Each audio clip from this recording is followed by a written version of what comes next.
దేవుని నామానికి స్తోత్రములు.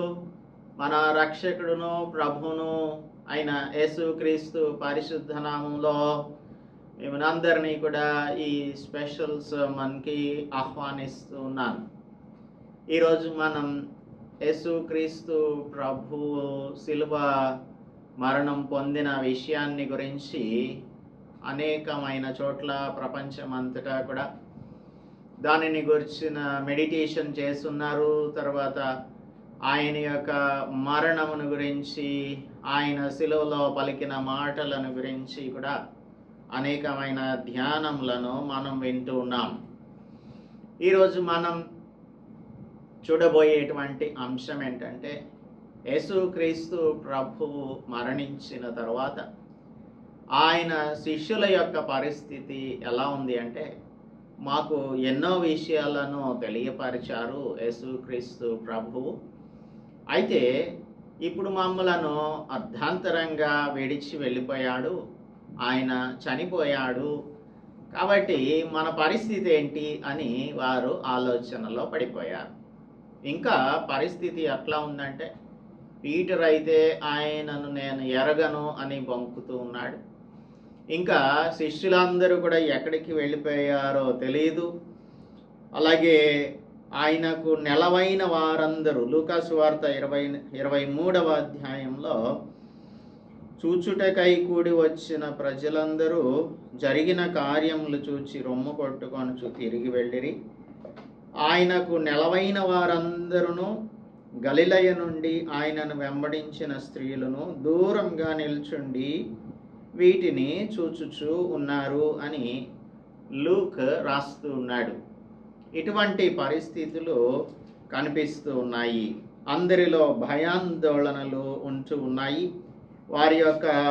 వారి యొక్క మనోనేత్రములన్నీ కూడా, అంటే వారు మందమతులుగా అయిపోయారు అనే విషయాన్ని యేసుక్రీస్తు ప్రభువు లూకా సువార్త 24వ అధ్యాయంలో ఎమ్మాయి మార్గంలో వెళ్తూ ఉన్నప్పుడు అక్కడ ఇద్దరు కనిపించారు. వారిద్దరు కూడా కొన్ని విషయాలను ధ్యానం చేస్తూ ఉన్నారు. సో వారు మాట్లాడుకుంటూ ఉన్నారు. వారు ఏంటంటే 18వ వచనం చదువుతున్నాను. వారిలో క్లయప అనువాడు యెరూషలేములో బస చేయుచుండి, ఈ దినములలో ఇక్కడ జరిగిన సంగతులు నీవు ఒక్కడవే ఎరగవా అని అడిగాడు. ఎవరిని? యేసు ప్రభువుని. ఆయన అవి ఏవని అడిగినప్పుడు, నజరేయుడైన యేసును గూర్చిన సంగతులే. ఆయన దేవుని ఎదుటను ప్రజలందరి ఎదుటను క్రియలోను వాక్యంలోను శక్తిగల ప్రవక్త అయ్యుండెను. మన ప్రధాన యాజకులను అధికారులను ఆయనను ఎలాగూ మరణశిక్షకు అప్పగించి సిలువ వేయించిరో నీకు తెలియదా అని అంటున్నాడు అతను. ఇశ్రాయేలును విమోచింపబోవువాడు ఈయనే అని మేము నిరీక్షించి ఉంటిమి. ఇశ్రాయేలును విమోచింపబోవువాడు ఈయనే అని మేము నిరీక్షించి ఉంటిమి. ఇప్పుడు మా నిరీక్షణ ఏమైపోయింది? మా నిరీక్షణ అంతా కూడా మంట కలిసిపోయింది, మట్టిపాలైపోయింది. మా పరిస్థితి ఏంటి అని వీరు అనుకుంటూ ఉన్నారు. శిష్యుల పరిస్థితి అలాగే ఉంది. ఆయనను వెంబడించిన వారి పరిస్థితి అలాగే ఉంది. అయితే ఈరోజు మనం చూడబోయేటువంటిది, what happened when Jesus died and why it matters. యేసుక్రీస్తు ప్రభువు శిలువ మరణం పొందిన తర్వాత ఏం జరిగింది, ఆ జరిగినటువంటి విషయాలు ఎందుకు ప్రాముఖ్యమైనటువంటి విషయాలు అనే దానిని మనం ధ్యానం చేయబోతూ ఉన్నాం. దీనికోసం మనం మత్తయి సువార్త 27వ అధ్యాయంలో రాయబడి ఉన్నటువంటి 2-3 వచనాలు, 51 నుంచి 53 వచనాల వరకు చదివి అప్పుడు ప్రార్థన చేసుకొని ఈ వాక్య భాగమును ధ్యానం చేద్దాం. Let us see Matthew chapter 27 verse 51. ఎప్పుడు అంటే యేసు మరలా బిగ్గరగా కేక వేసి ప్రాణం విడిచెను అని 50వ వచనం చెప్తుంది. అప్పుడు దేవాలయపు తెర పైనుండి క్రింది వరకు రెండుగా చినిగెను, భూమి వణకెను, బండలు బద్దలాయెను, సమాధులు తెరవబడెను, నిద్రించిన అనేక మంది పరిశుద్ధుల శరీరములు లేచెను. వారు సమాధులలో నుండి బయటకు వచ్చి ఆయన లేచిన తరువాత పరిశుద్ధ పట్టణంలో ప్రవేశించి అనేకులకు అగుపడిరి. సమాధులు తెరవబడ్డాయి, నిద్రించిన అనేక మంది పరిశుద్ధుల శరీరాలు లేచాయి. ఎప్పుడు? when the Lord Jesus Christ died on the cross and when he commended his spirit unto God the Father. అప్పుడు జరిగినటువంటి విషయాలు. So let us go into the details, what happened when Jesus died and why it matters a lot unto us. Let us pray. పరిశుద్ధుడా మా ప్రియ ప్రభువా మా రక్షక, మీ యొక్క అనంతమైన ప్రణాళికలో, అనాది కాల ప్రణాళికలో ఎన్నో విషయాలు మానవాళిని గురించి పొందుపరచి ఉంచారు. మీ ప్రణాళికలన్నింటినీ కూడా క్రమబద్ధీకరించుకుంటూ వస్తూ మీ కుమారుడు యేసుక్రీస్తు ప్రభువు ఈ లోకంలోనికి వచ్చినట్లుగా మీరు ఆయనను పంపించారు. ఆయన వచ్చి తాను 33.5 సంవత్సరాలు ఈ లోకంలో నివసించి ఆయన తన యొక్క మినిస్ట్రీని కంప్లీట్ చేసి దాని యొక్క అంతంలో ఏదైతే మీరు అపాయింట్ చేశారో ఆ సమయంలో సమస్త మానవాళి కోసం మీరు రచించిన ప్రణాళికలో భాగంగా యేసుక్రీస్తు ప్రభువు శిలువలో మరణించారు. అయితే క్రీస్తు ప్రభువు మరణించడం అనేది ఎంతో ప్రాముఖ్యమైనది. ఆయన మరణించిన తరువాత ఏం జరిగింది అనే విషయాలు కూడా అత్యంత ప్రాముఖ్యమైనవి అని ఈ ఉదయకాలమందు మేము what happened when Christ Jesus died and why it matters unto us అనే విషయాన్ని మేము ధ్యానం చేయుచుంటుండగా మా ప్రియులతోనూ మాతోనూ మాట్లాడమని క్రీస్తు యేసు పరిశుద్ధ నామములో ప్రార్థిస్తున్నాం తండ్రి, ఆమేన్. సో చదవబడిన వాక్య భాగంలో దేవుడు మనకు ఒక కాంక్రీట్ థింగ్స్ని, కొన్ని కాంక్రీట్ థింగ్స్ని తెలియజేస్తున్నారు. యేసుక్రీస్తు ప్రభువు మరణించిన తర్వాత జరిగినది ఏంటి అనే దానిని మనకి కొన్ని కాంక్రీట్ ఎగ్జాంపుల్స్తో తెలియజేస్తున్నాడు. ఎందుకంటే మన యొక్క విశ్వాసంలో మనం తప్పిపోకుండా ఉండాలని శిష్యులైన వారి యొక్క నిరీక్షణను పోగొట్టుకున్నారు. అలాగ మనం నిరీక్షణను పోగొట్టుకోకుండా మన విశ్వాసంలో ముందుకు సాగేటువంటి వారంగా ఉండడం కోసం ఆయన కొన్ని 3 కాంక్రీట్ ఎవిడెన్సెస్ని మనకు తెలియజేస్తూ ఉన్నాడు. యేసుక్రీస్తు ప్రభు యొక్క శిలువ మరణం, ఆయన పునరుద్ధానం అనేవి they are the foundation of Christianity. యేసుక్రీస్తు ప్రభువు ఈ లోకంలోనికి ఎందుకు వచ్చారు, ఆయన ఎందు నిమిత్తమై చనిపోయారు, ఆయన ఏ విధంగా తిరిగి లేచారు, ఇవన్నీ కూడా they are very foundational things అంటూ క్రిస్టియానిటీ. తర్వాత ఇది మనకు నిరీక్షణను అనుగ్రహిస్తుంది. So what are those 3 physical things అనేది మాథ్యూ ఒక్కడే రాశాడు. అప్పుడు దేవాలయపు తెర పై నుండి క్రింది వరకు 2గా చినిగింది. This is 1 evidence, 1 proof. ఒకటి ఏదైతే జరిగిందో అందులో ఇంపార్టెంట్ది ఒకటి, దేవాలయపు తెర పై నుండి క్రింది వరకు 2గా చినిగింది. రెండవది, భూమి వణకెను, బండలు బద్దలాయను. This is the second thing, భూమి వణకెను, బండలు బద్దలాయను. మూడవది, సమాధులు తెరవబడెను, నిద్రించిన అనేక మంది పరిశుద్ధుల శరీరములు లేచెను. ఇప్పుడు సాధారణంగా చనిపోయిన వాళ్ళు లేచి కూర్చున్నారనుకోండి, లేదంటే చనిపోయిన వాళ్ళు మనకు ప్రత్యక్షం అయ్యారనుకోండి, ఏమవుతుంది? తప్పును మనం చచ్చిపోతాం. ఇక్కడ దేవుడు ఒక విషయాన్ని యెహెజ్కేలు గ్రంథంలో పొందుపరిచి ఉంచాడు. యెహెజ్కేలు గ్రంథంలో అక్కడ ఒక సింబాలిజంగా దేవుడు చెప్పిన విషయాన్ని, యెహెజ్కేలు ద్వారా బయలుపరిచిన విషయాన్ని ఇక్కడ ఆయన మనకు ప్రత్యక్షంగా చూపిస్తున్నాడు. This is the evidence. Symbolism ఏమో యెహెజ్కేలు గ్రంథం 37వ అధ్యాయంలో ఉంటే, ఇక్కడ కనబడుతున్నది మనకు ఒక రియాలిటీ కనిపిస్తుంది. ఇప్పుడు ఈ 3 విషయాలలో, ఒకటి దేవాలయం యొక్క తెర పైనుంచి క్రింది వరకు చిరిగింది, రెండవది భూమి వణికి బండలు బద్దలయ్యాయి, మూడవది సమాధులు తెరవబడి నిద్రించిన అనేక మంది పరిశుద్ధుల శరీరాలు లేచాయి. ఇప్పుడు క్రింద నుంచి పై వరకు చూద్దాము.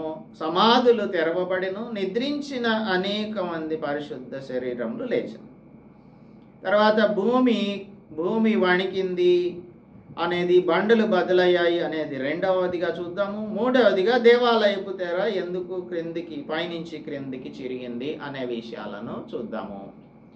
ఇప్పుడు the saints that were fallen asleep, they were raised and they appeared to many. పరిశుద్ధ పట్టణంలో అంటే జెరూసలేంలోనికి ప్రవేశించి అనేకులకు అగుపడ్డారు. అంటే they were seen by many people. వారు చనిపోయినటువంటి వారు. సో మాథ్యూ మనకు ఇక్కడ రాస్తున్నటువంటి విషయాలు ఇజ్రాయేలు చరిత్రలోని సంఘటనలను మనకు జ్ఞాపకం చేస్తూ ఉన్నాడు. యెహెజ్కేలు సుమారుగా 600 సంవత్సరాలు, యేసుక్రీస్తు ప్రభువు కంటే 600 సంవత్సరాల ముందుగా యెహెజ్కేలు జీవించాడు. ఆ సమయంలో ఇజ్రాయేలీయుల యొక్క పరిస్థితి ఎలా ఉందంటే, వారి యొక్క స్వదేశం అంతా కూడా నాశనం చేయబడింది. వారి దేశం అంతా నాశనం. Their home land was destroyed. వారి యొక్క దేవాలయము అగ్నికి ఆహుతి చేయబడింది. The temple was burned and people were taken as political exiles to Babylon. చెరపట్టి ఇజ్రాయేలీలను బబులోను దేశమునకు తీసుకొని వెళ్ళిపోయారు. అంటే they were particularly at a very low point in the history. ఇది వారి యొక్క పరిస్థితి. అయితే యెహెజ్కేలు యొక్క ప్రవచనాలన్నీ కూడా చాలా డిఫరెంట్గా ఉంటాయి. ఎందుకంటే మిగిలిన ప్రవక్తలందరూ కూడా వారి యొక్క ఆరకిల్స్ని దేవుడైన యెహోవా వాక్కు ఇలాగు చెప్తుంది అని, ఇలాగు ప్రత్యక్షమై చెప్తుంది అని మనకు వారు చెప్పారు. కానీ యెహెజ్కేలు యొక్క మినిస్ట్రీ అంతా కూడా చాలా పిక్యూలియర్ మినిస్ట్రీగా ఉంటుంది. ఎందుకు అంటే యెహెజ్కేలుని దేవుడు అన్నీ కూడా ఎనాక్ట్ చేసి, అంటే అవి ప్రజలకు ఏమంటామంటే he was commanded to act out his messages. తన యొక్క మెసేజెస్ అన్నీ కూడా ఒక నాటకం ఎలా అయితే వేస్తారో లేదంటే చేసి చూపిస్తూ ఉంటారో అది యాక్షన్ రూపంలో చేసి చూపించమని చెప్పాడు. ఫర్ ఎగ్జాంపుల్ యెహెజ్కేలు గ్రంథం 4వ అధ్యాయం 4వ వచనంలో చూస్తే, 4వ అధ్యాయంలో 4వ వచనం, మరియు నీవు ఎడమ పక్కన పండుకొని ఇజ్రాయేలు వారి దోషమును దాని మీద మోపవలెను. ఎన్ని దినముల తట్టు పండుకొందువో అన్ని దినములు నీవు వారి దోషము భరింతువు అని చెప్పాడు. 5వ వచనంలో, వారు దోషం చేసిన సంవత్సరముల లెక్క చొప్పున నీవు 390 దినములు నీకు నిర్ణయించి ఉన్నాను. సో దీన్ని ఏం చేయాలి అంటే, వారి యొక్క దోషమును వారి మీద మోపడం కోసం ఎడమ ప్రక్కన పడుకోవాలి. తర్వాత మరలా కనుక మనం చూస్తే తనకు చెప్పినటువంటిది, ఆ తర్వాత చెప్పినటువంటి విషయం ఏంటంటే, తాను 390 దినాలు ఎలాగూ భోజనం చేయాలి అనేది కూడా చెప్తూ ఉన్నాడు. 9, 10 వచనాలలో. 10వ వచనం చదువుతున్నాను. నీవు తూనిక ప్రకారం అనగా దినం ఒకటింటికి 20 తులముల చొప్పున భుజించాలి. వేళకు తినాలి. నీళ్లు కొల ప్రకారంగా అరపడి చొప్పున ప్రతిదినం త్రాగాలి. వేళకు త్రాగాలి. యవ్వల అప్పుడములు చేసి వారు చూచుచుండగా దానిని మలముతో కాల్చి భుజించాలి అని చెప్పాడు. ఆ తర్వాత అయ్యో నేను అపవిత్రమైన ఆహారం భుజించను అని చెప్పంటే, అయితే నువ్వు ఒక పని చేయి, 15వ వచనంలో, మనుష్య మలమునకు మారుగా నీకు గోమలమును నేను నిర్ణయించి ఉన్నాను, దీంతో నీవు భోజనం సిద్ధపరచుకోమని సెలవిచ్చాడు. అంత కూడా యాక్ట్ చేసి చూపించాలి అని చెప్పాడు. ఇది ఒక ప్రత్యేకమైనటువంటి మినిస్ట్రీ, ఎజీకియల్స్ మినిస్ట్రీ. అయితే ఇదంతా కూడా ఎందుకు మనం మాట్లాడుకుంటున్నామంటే, ఈ గ్రంథంలో 37వ అధ్యాయంలో ఒక సింబాలిక్ ప్లాన్ని దేవుడు తనకు తెలియజేస్తూ ఉన్నాడు. 37వ అధ్యాయంలో ఒక లోయలో తనను దేవుని యొక్క ఆత్మ తోడుకొని పోయి ఎముకలతో నిండి ఉన్న ఒక లోయలో దించింది. ఆయన వాటి మధ్యన నన్ను అటు ఇటు నడిపించాడు. ఎముకలు అనేకములు ఆ లోయలో కనబడెను, అవి కేవలం ఎండిపోయినవి. అయితే నరపుత్రుడా, ఎండిపోయిన ఈ ఎముకలు బ్రతకగలవా అని నన్ను అడగగా, ప్రభువా అది నీకే తెలియను అని నేనంటిని. అందుకు ఆయన ప్రవచనమెత్తి, ఎండిపోయిన ఈ ఎముకలతో ఇట్లనుము, ఎండిపోయిన ఎముకలారా, యెహోవా మాట ఆలకించుడి. ఈ ఎముకలకు ప్రభు అయిన యెహోవా సెలవిచ్చినదేమనగా, మీరు బ్రతుకున్నట్లు నేను మీలోనికి జీవాత్మను రప్పించుచున్నాను. చర్మము కప్పి మీ నరముల మీద మీ మాంసమును పొదిగి చర్మం మీద కప్పెదను. మీలో జీవాత్మనుంచగా మీరు బ్రతుకుదురు. అప్పుడు నేను యెహోవానై ఉన్నానని మీరు తెలుసుకొందురు అని ఇక్కడ చెప్తూ ఉన్నాడు. The vision was told unto him. అక్కడికి తీసుకొని వెళ్ళి ఆ లోయలో ఎముకలు ఉన్నటువంటి ప్రదేశంలో తనను ఉంచాడు. అయితే ఈ vision of dry bones, dead and dry, will be living and breathing like an army. They become a big army అని ఇక్కడ మనకు తెలియజేస్తూ ఉన్నాడు. ఆయన నాకు ఆజ్ఞాపించినట్లుగా 10వ వచనం, నేను ప్రవచింపగా జీవాత్మ వారిలోనికి వచ్చెను, వారు సజీవులై లేచి లెక్కింప సఖ్యం కాని మహాసైన్యమై నిలిచారు. మహాసైన్యంగా నిలిచారు వీరు. అయితే ఇక్కడ జరిగినటువంటి విషయం ఏంటంటే, 13వ వచనంలో 12 మధ్యలో నుంచి చదువుతున్నాను. ప్రజలారా, మీరున్న సమాధులను నేను తెరచెదను, సమాధులలో నుండి మిమ్మును బయటకు రప్పించి ఇశ్రాయేలు దేశంలోనికి తోడ్కొని వచ్చెదను. నా ప్రజలారా, నేను సమాధులను తెరచి సమాధులలోనున్న మిమ్మును బయటకు రప్పించగా నేను యెహోవానై ఉన్నానని మీరు తెలుసుకొందురు. మీరు బ్రతుకున్నట్లు నా ఆత్మ మీలో ఉంచి మీ దేశంలో మిమ్మును నివసింపచేసేదను అని యెహోవా వాక్కు వచ్చింది. So it's a symbol of his plan and what ultimately is achieved through the death of Christ.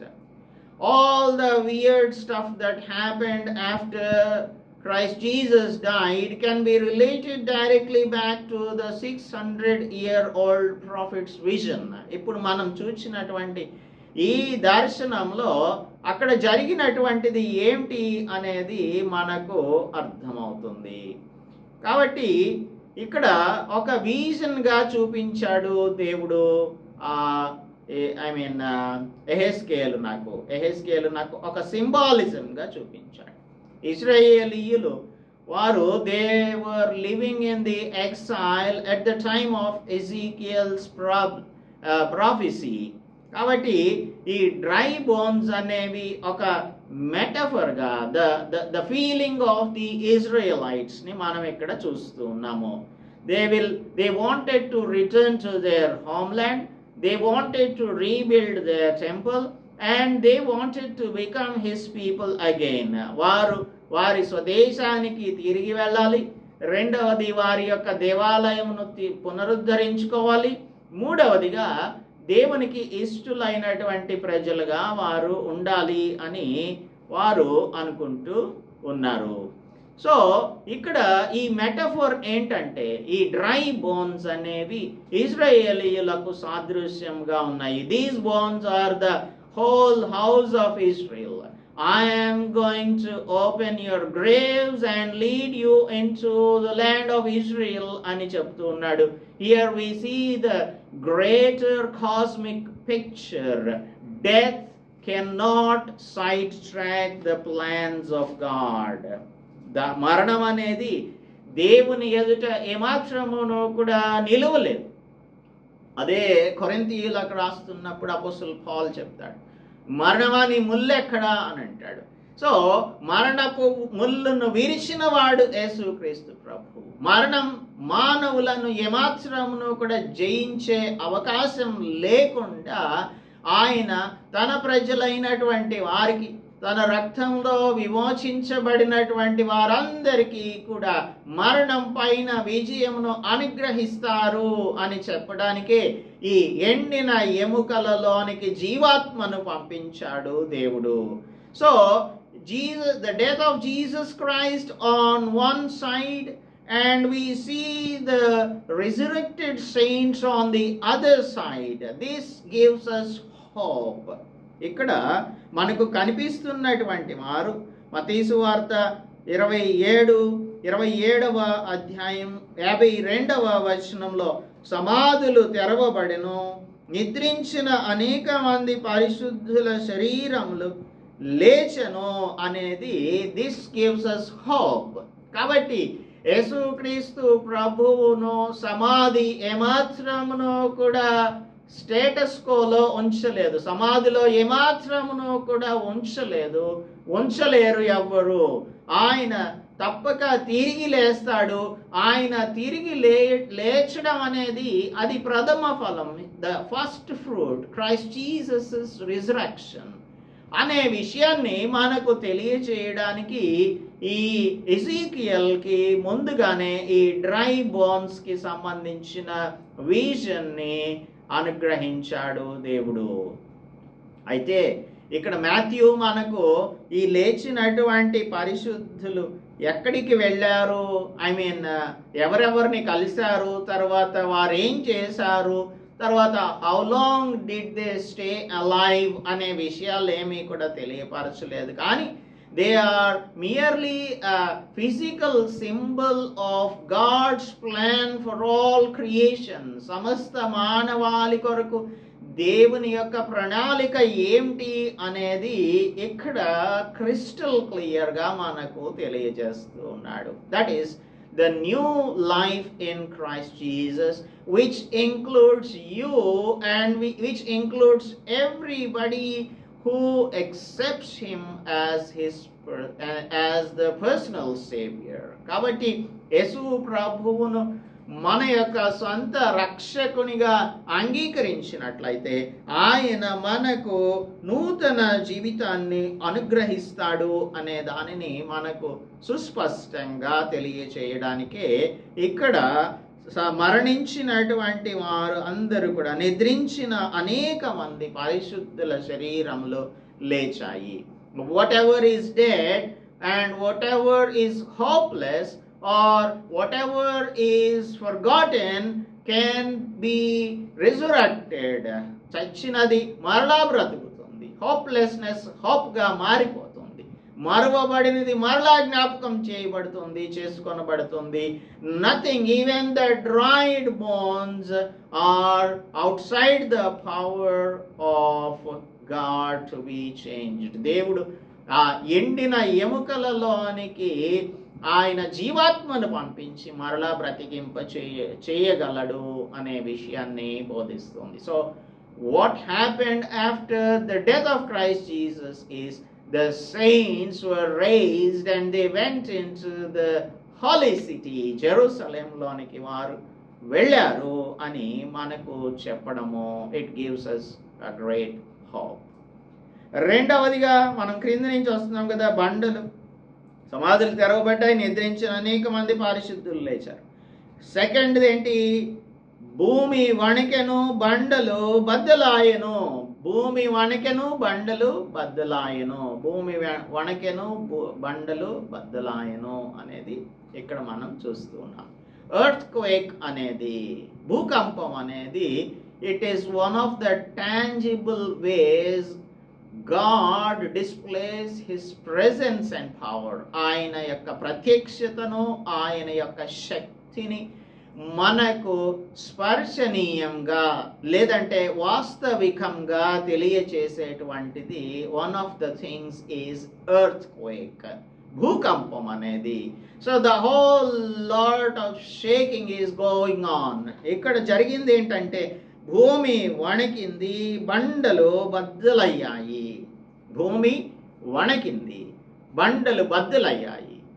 మనకు ఏలియాని గురించినటువంటి ఆ వృత్తాంతమును చదివినప్పుడు రాజుల మొదటి గ్రంథం 19వ అధ్యాయం 11వ వచనంలో దేవుడు ప్రత్యక్షమైనటువంటి ఆ పరిస్థితిలో ఏం జరిగింది అనేది రాయబడి ఉంటుంది. 1 Kings chapter 19 verse 11లో అందుకు ఆయన పోయి నీవు పర్వతం మీద యెహోవా సముఖమందు నిలిచి ఉండుము అని సెలవిచ్చెను. అంతటా యెహోవా ఆ వైపున సంచరింపగా బలమైన గాలి లేచెను. యెహోవా భయమునకు పర్వతములు బద్దలాయెను.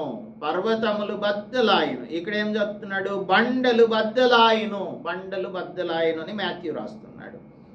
యెహోవా సంచరింపగా పర్వతములు బద్దలాయెను, శిలలు చిన్నాభిన్నములాయను. కానీ యెహోవా ఆ గాలి దెబ్బ యందు ప్రత్యక్షం కాలేదు. గాలి పోయిన తరువాత భూకంపం కలిగెను, కానీ ఆ భూకంపమందు యెహోవా ప్రత్యక్షం కాలేదు.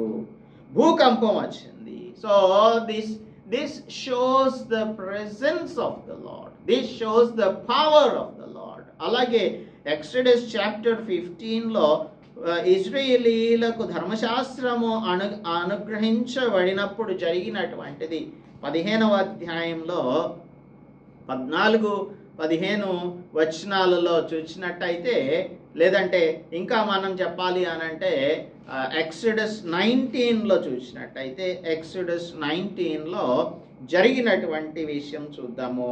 3వ నాటికి సిద్ధంగా ఉండాలి. 3వ నాడు యెహోవా ప్రజలందరి కన్నుల ఎదుట సీనాయి పర్వతం మీదికి దిగివచ్చును. 16వ వచనం చదువుతాం. 3వ నాడు ఉదయమైనప్పుడు ఆ పర్వతం మీద ఉరుములు, మెరుపులు, సాంద్రమేఘము, బూర యొక్క ధ్వని, మహాధ్వని కలుగగా పాళెంలోని ప్రజలందరూ కూడా వణికారు. 17వ వచనం, యెహోవా అగ్నితో సీనాయి పర్వతం మీదికి దిగి వచ్చినందున అంతయు ధూమమయమై ఉండెను. దాని ధూమం కొలిమి ధూపం వలె లేచెను. పర్వతం అంతయు మిక్కిలి కంపించెను. పర్వతమంతయు మిక్కిలి కంపించెను. ఇది ఇశ్రాయేలీయులకు దేవుడు ధర్మశాస్త్రమును ఇవ్వడానికి వచ్చినప్పుడు జరిగినటువంటి సంఘటన. అక్కడ భూకంపం కలిగింది. ఇదే విషయాన్ని కీర్తనకారుడు 68:8లో మనకు తెలియజేస్తాడు.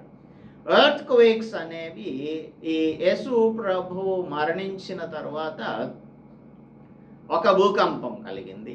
ఇంకొక భూకంపం ఏమో యేసు ప్రభువు పునరుద్ధానుడై తిరిగి లేచినప్పుడు, అనగా ఆదివారం తెల్లవారుజామున ఇంకొక ఎర్త్ క్వేక్ వచ్చింది. ఇవి మనలను ఇక్కడ మనం చదువుకున్న ఈ నిర్గమకాండం 19వ అధ్యాయంలో ధర్మశాస్త్రము అనుగ్రహించబడినప్పటికీ అక్కడికి తీసుకెళ్తుంది. ఇవి ఈ భూకంపాలు అది సూచిస్తుంది, అవి సూచిస్తాయి ఏంటంటే they take us back to Mount Sinai where the law was given and now Jesus came to fulfill the law. ఈ ధర్మశాస్త్రమును కొట్టివేయుటకు కాదు, ధర్మశాస్త్రమును నెరవేర్చుటకు వచ్చాను అని చెప్పిన యేసుక్రీస్తు ప్రభువు మరణించినప్పుడు, అలాగే ఆయన మరలా పునరుద్ధానుడై తిరిగి లేచినప్పుడు ఇంకొక భూకంపం కలిగింది. This is to prove that this is to establish spiritual reality that Christ Jesus' death was so powerful that it needed 2 earthquakes. అక్కడ సినాయి పర్వతం మీదకి వచ్చినప్పుడు ధర్మశాస్త్రాన్ని ఇవ్వడానికి, అనగా జనులు బ్రతకాలి అంటే వారికి ధర్మశాస్త్రం కావాలి. ఇప్పుడు జనులకు నూతన జీవితం కావాలి అంటే యేసుక్రీస్తు ప్రభువు మరణించాలి, తిరిగి లేవాలి అని మనకు తెలియజేస్తాయి ఈ ఎర్త్ క్వేక్స్. కాబట్టి ఎర్త్ క్వేక్స్ అనేవి they are the tangible ways the Lord displays his power and presence on this very earth. భూలోకంలో ఆయన యొక్క స్పర్శ తెలుసుకోవడానికి, ఆయన యొక్క ప్రత్యక్షతను అర్థం చేసుకోవడానికి భూకంపాలను కలిగిస్తాడు.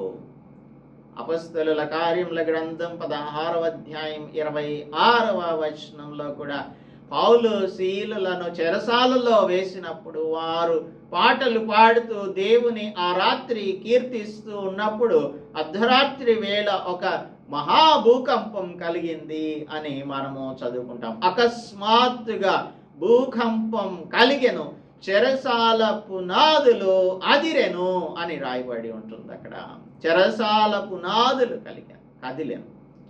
So this shows that the presence of the Lord was there. అలాగా దేవుడు తన యొక్క స్పర్శను మనకు తెలియజేస్తూ ఉంటాడు.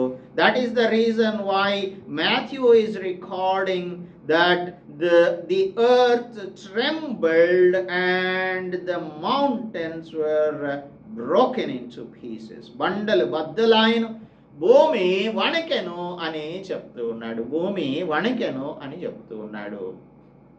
సో ఈ విధంగా రెండు విషయాలను మనం తెలుసుకున్నాము. రెండు విషయాలను, మొట్టమొదటిది క్రింది నుంచి వస్తున్నాం కదా, సమాధులు తెరవబడ్డాయి, నిద్రించిన అనేక మంది పరిశుద్ధుల శరీరములు లేచెను. ఇది మనకు 37వ అధ్యాయం యెహెజ్కేలు గ్రంథంలో సింబాలిక్గా సూచించిన విషయాన్ని ఆయన ఇక్కడ మనకు రియాలిటీగా చూపిస్తూ ఉన్నాడు. మనకు నిరీక్షణ లేదు అని ఎవరైనా అన్నట్లయితే ఆ నిరీక్షణ ఉంది అని ఏ విధంగా అయితే యేసు ప్రభువు తెలియజేస్తూ ఉన్నాడో, ఇప్పుడు 24వ అధ్యాయం లూకాసు వార్త 24వ అధ్యాయం 21వ వచనంలో ఈ ఎమ్మాయి మార్గంలో ఏ విధంగా అయితే ఒకడు యేసు ప్రభువుతో అంటూ ఉన్నాడో, ఈయనే అని మేము నిరీక్షించాము, మమ్మల్ని విమోచించేవాడు ఈయనే.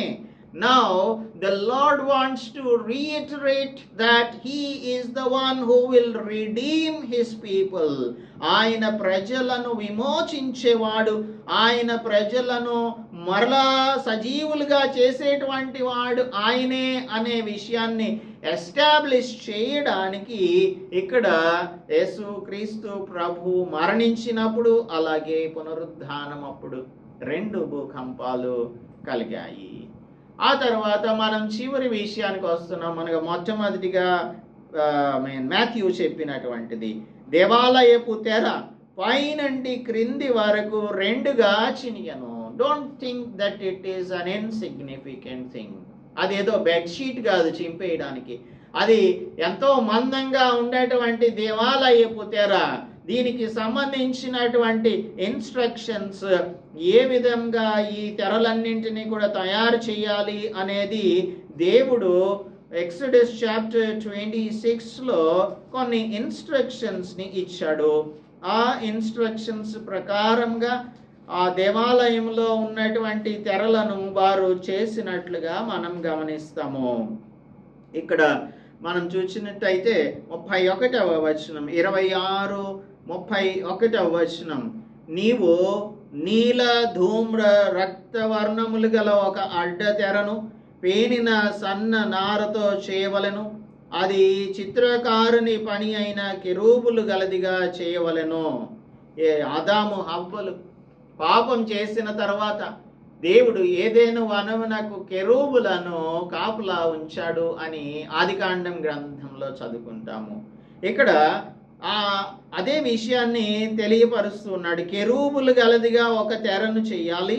తర్వాత ఏ విధంగా చెయ్యాలి అనేది 33వ వచనం, ఆ అడ్డ తెరను ఆ కొలకలకు తగిలించి సాక్ష్యపు మందసం అడ్డ తెర లోపలికి తీసుకురావాలి.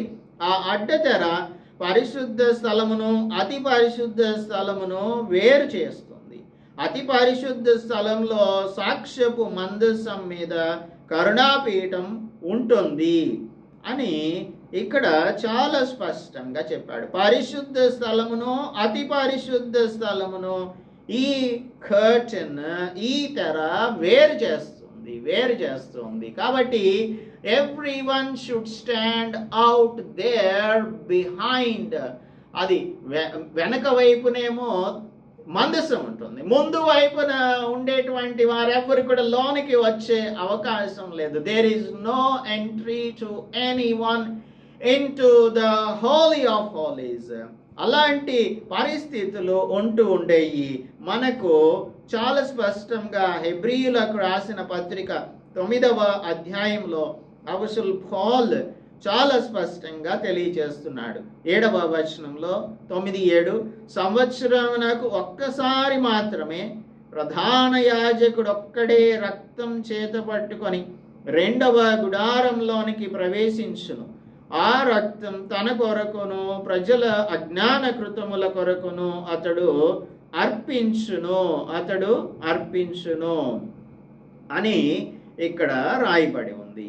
అయితే ఇప్పుడు యేసుక్రీస్తు ప్రభువు చేసినటువంటి కార్యం ఏంటంటే 12వ వచనం, మేకల యొక్కయు కోడెల యొక్కయు రక్తంతో కాక తన స్వరక్తంతో ఒక్కసారే పరిశుద్ధ స్థలంలో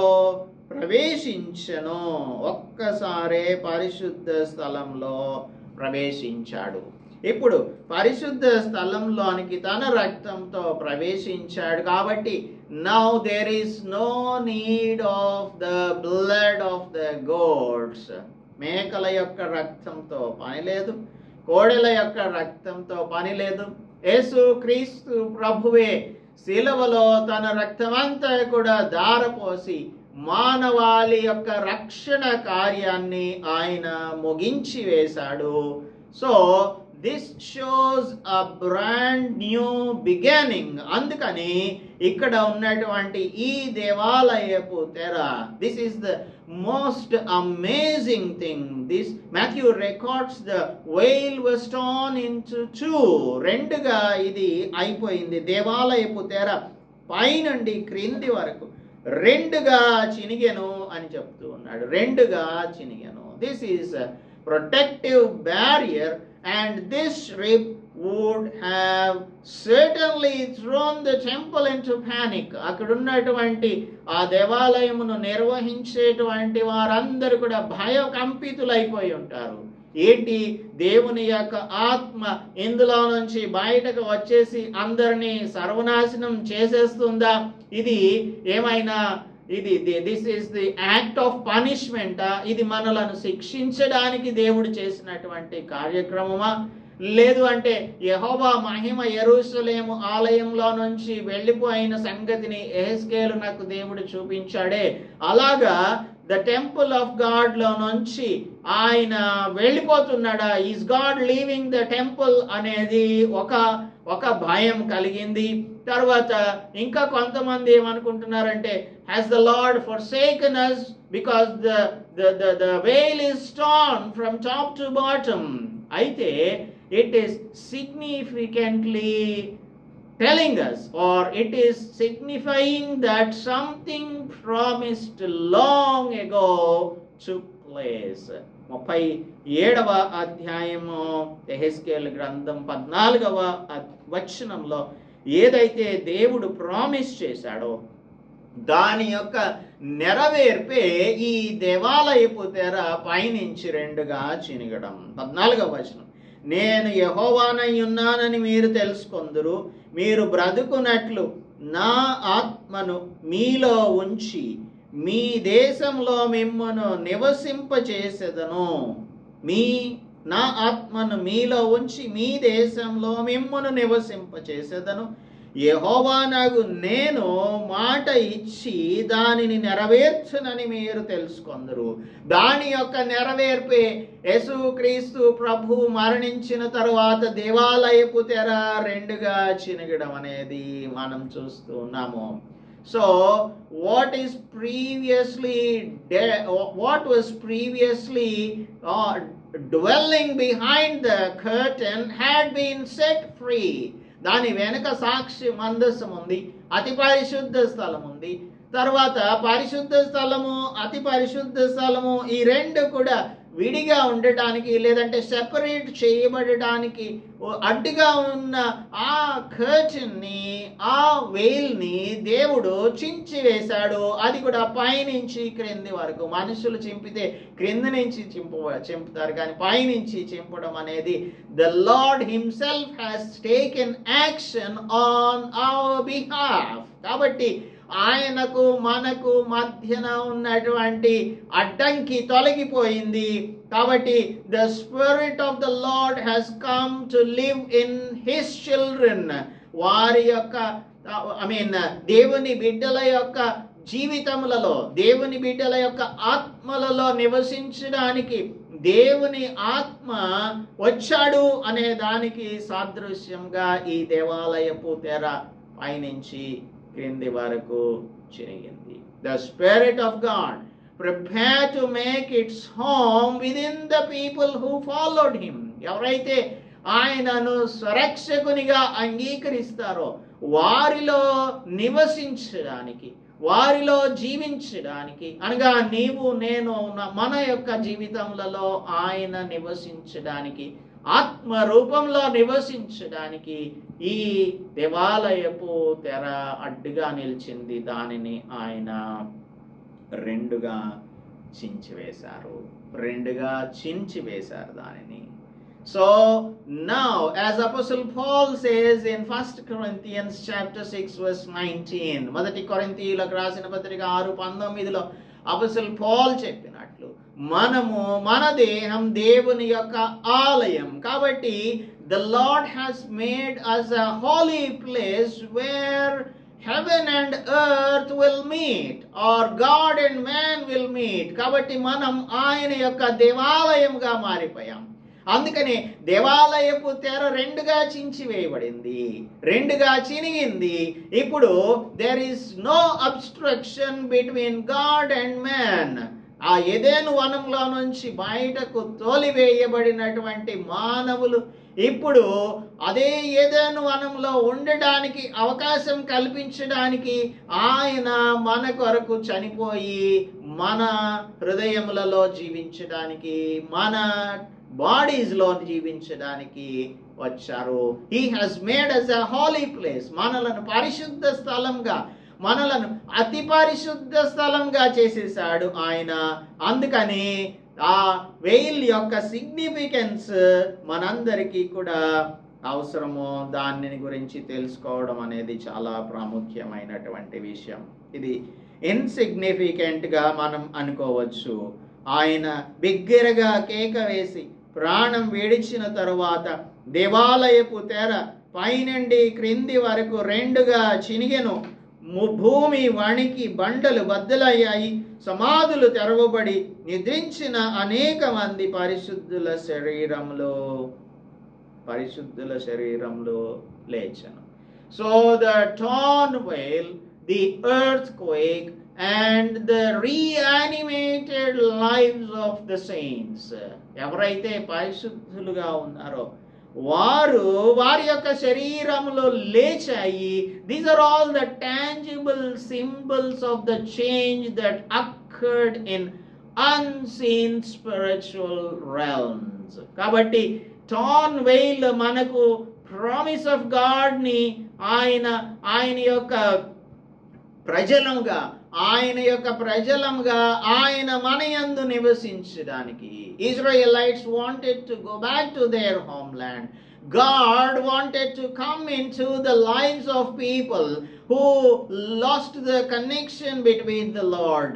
ఎక్కడైతే పాపం చేశాడో ఆదాము హవ్వలు పాపం చేసి వారి యొక్క పరిస్థితి అంతా కూడా పాడైపోయి వారు పాపంలో పడిపోయి అక్కడి నుంచి వెళ్ళగొట్టబడ్డారు ఏదెను వనంలో. అప్పటి నుంచి కూడా అనాది కాలంగా దేవుని యొక్క ప్రణాళిక ఏంటంటే మానవుడు దేవునితో పోగొట్టుకున్న సంబంధం పునరుద్ధరించబడాలి. ఆ పునరుద్ధరణ ప్రామిసే ఎజీకియల్లో చూస్తున్నాము. ఇక్కడ దాని యొక్క నెరవేర్పుని మనము చూస్తున్నాము. So the lord has come in to us. He has made us a holy place and he is living in us. ఆయన మనలో పరిశుద్ధాత్మ రూపంలో జీవిస్తూ ఉన్నాడు. తర్వాత earthquake, it symbolizes that something new is gonna happen, and earthquake came here. ఒక పెద్ద భూమి వణికి బండలు బద్దలాయి ఒక పెద్ద భూకంపం వచ్చింది. ఇది ఏంటంటే the Lord Jesus Christ is going to create something new. ఎలాగైతే సినాయి పర్వతం మీద ఆయన ప్రత్యక్షమైనప్పుడు భూకంపం వచ్చిన తర్వాత ఇజ్రాయేలీలకు ధర్మశాస్త్రం ఇవ్వబడిందో, ఇక్కడ యేసుక్రీస్తు ప్రభువు మరణించిన తర్వాత వచ్చిన ఈ భూకంపం మానవుల యొక్క జీవితాలను తిరిగి బ్రతికింపజేస్తుంది. ఆ న్యూ బిగినింగ్ ని మనకు అనుగ్రహిస్తుంది. This symbolizes the new beginning అని మనకు ఎర్త్క్వేక్ తెలియజేస్తుంది. అలాగే ఎవరైతే ఈ పరిశుద్ధులు తిరిగి లేచినటువంటి పరిశుద్ధులు ఉన్నారే, death will be changed into life. యేసు ప్రభు అందుకే పునరుద్ధానుడై తిరిగి లేచాడు. ఆయన మన యొక్క మరణమును కొట్టివేశాడు, మరణపు ముళ్ళును ఆయన విరిచివేశాడు అని చెప్పడానికి రీయానిమేటెడ్ సెయింట్స్ ఇక్కడ మనకు కనిపిస్తూ ఉన్నారు. అఫ్ కోర్స్ ఇక్కడ మనం ఏదైతే ధ్యానం చేస్తున్నామో ఇక్కడ ఇంకా రిజరెక్షన్ జరగలేదు. అయితే there is a sample that is shown. అందుకే కొందరు పరిశుద్ధులు, అనేకులు పరిశుద్ధులు లేచారు అని రాయబడి ఉంది. So the Lord Jesus Christ as the first fruits has risen as a sample, and that symbolises or that shows us the reality that everyone who is dead in Christ will rise on the day of judgment. ఒకానొక దినమున ఆయన మనలను తిరిగి పునరుద్ధానులుగా చేస్తారు అనే promise ని మనకు తెలియజేస్తుంది. So here Matthew's recording of these three issues, it gives us a concrete evidence to build up our faith. కాబట్టి నిరాశ నిస్పృహలలో ఉన్న తన శిష్యులైన వారు, దేవుని వెంబడించినటువంటి వారికి ఆయన నిరీక్షణను అనుగ్రహించడానికి ఈ 3 సంఘటనలు జరిగాయి అని మత్తయి మనకు తెలియపరుస్తూ ఉన్నాడు. సో దిస్ మార్నింగ్ మీరందరూ కూడా ఎక్కడైనా సరే మన జీవితంలో నిరాశలు నిస్పృహలు ఉన్నట్లయితే, లేదు దేవుడు మనకు ఒక శుభప్రదమైన నిరీక్షణను అనుగ్రహిస్తూ ఉన్నాడు. ఆ శుభప్రదమైన నిరీక్షణ ఏంటంటే మనం యేసుక్రీస్తు ప్రభువుతో కూడా ఎత్తబడతాము, ఆయనతో పునరుద్ధానంలో తిరిగి లేస్తాము, ఆయనతో కూడా యుగ యుగములో మనం జీవిస్తాము అని ఈ ఉదయకాలమందు మనందరినీ కూడా ఆయన బలపరుస్తున్నాడు. So the death of Jesus Christ is not the end. The death of Jesus Christ is the beginning of new life. And the death of Jesus Christ is reiterating the promise he had made. ఆయన చేసిన నిబంధనను లేదంటే ఆ యొక్క ప్రమాణమును ఆయన నిలబెట్టుకుంటున్నాడు అనే విషయాన్ని మనకు ఈ ఉదయకాలమందు దేవుడు జ్ఞాపకం చేస్తూ ఉన్నాడు. సో మనం భయపడవలసిన అవసరం లేదు. మనుషులు మనలను చంపేస్తారేమో అని, మన శరీరమును మాత్రమే చంపేటువంటి వారికి భయపడకూడదు అని యేసు ప్రభువు తెలియజేస్తూ ఉన్నాడు. Everyone who is born in this world will die. కానీ మనకు దేవుని ఎరిగిన వారికి, దేవుని ఎరగని వారికి డిఫరెన్స్ ఏంటంటే, మనం క్రీస్తు ప్రభువులో మరణించినప్పుడు పునరుద్ధానంలో తిరిగి లేస్తాం. అయితే దేవుని ఎరగనటువంటి వారు పునరుద్ధానంలో వారు లేచి తీర్పును పొందుతారు. మనమైతే తీర్పు పునరుద్ధానం కాదు, మనకు జీవ పునరుద్ధానమును దేవుడు అనుగ్రహిస్తారు అని ఈ ఉదయకాలమందు మనందరినీ కూడా దేవుడు బలపరుస్తున్నాడు. ప్రార్థించుకుందాం. పరిశుద్ధుడా, మా ప్రియ ప్రభువా, మా రక్షక, యేసు క్రీస్తు ప్రభు శిలువలో మరణించిన తర్వాత జరిగినటువంటి సంఘటనలను ఈ ఉదయకాలమందు మేము జ్ఞాపకం చేసుకొనుటకు, తద్వారా నిరీక్షణను కలిగి ఉండుటకు, మమ్మను బలపరచుటకు మీరు మాట్లాడిన విధమును బట్టి స్తోత్రం చెల్లిస్తున్నాం. అక్కడ ఉన్నటువంటి దేవాలయపు తెర రెండుగా పైనుంచి క్రింద వరకు చినిగింది. తర్వాత నాయన మరి అక్కడ బండలు బద్దలయ్యాయి అని మేము చదువుకుంటున్నాము. భూమి వణికింది, బండలు బద్దలయ్యాయి, సమాధులు తెరవబడ్డాయి, అనేక మంది పరిశుద్ధులు లేచారు అని రాయబడి ఉంది. ప్రభువా, మీరు మా కొరకు చేసినటువంటి ప్రమాణములన్నింటినీ కూడా, వాగ్దానములన్నింటినీ కూడా నెరవేర్చే దేవుడవు తండ్రి. మమ్మల్ని అందరినీ కూడా మీ రాజ్యంలో చేర్చుకుంటానని ఎవరైతే క్రీస్తు ప్రభునందు విశ్వాసం ఉంచుతారో వారు నిత్య జీవము నాకు వారసులవుతారని మీరు సెలవిస్తున్నారు. నిత్య జీవ వారసులనుగా మమ్మను చేయడానికే మీ కుమారుడు మరణించి తిరిగి లేచారు. ప్రభువా, మాకు నిరీక్షణను ఇచ్చారు.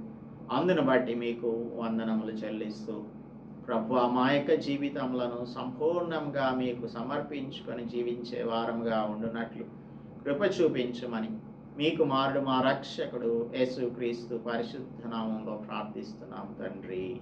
ఆమేన్. దేవునామానికి స్తోత్రం. అందరికీ కూడా వందనాలు. మన తండ్రి అయిన దేవుని యొక్క ప్రేమ, ప్రభువైన యేసుక్రీస్తు కృప, పరిశుద్ధాత్మ నిత్య సహవాసం ఇప్పుడు ఎల్లప్పుడూ మీకు తోడై ఉండును గాక. ఆమేన్.